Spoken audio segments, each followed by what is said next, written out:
You need ventilation mainly for two reasons, and it's the same on every house, is to get rid of the heat in your attic and also to get rid of the moisture that builds up from cooking, showering, and just living in your house. Soffit vents and roof vents circulate air through convection.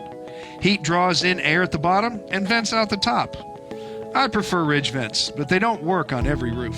A ridge vent is not applicable when you don't have enough ridge on your house. For instance, when you have a hipped house, which is when you don't have the sides are slanted to make a roof and your ridge is only, say, 8 foot or 10 foot. Any vent means one more hole in your roof, something roofers try to avoid. We can use air hawks on the same roof, but we might have to use 10 of them, maybe even 12, because the rating is much lower.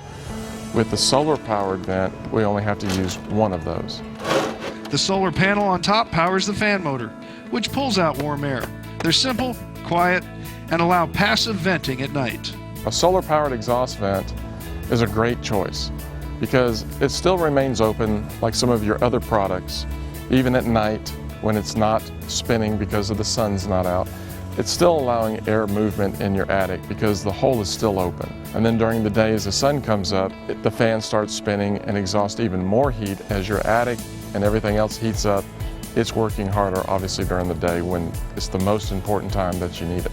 Whether it's a ridge vent or solar vent, what matters most is making sure your attic is properly vented. For HomeShowRadio.com, I'm Tom Tynan.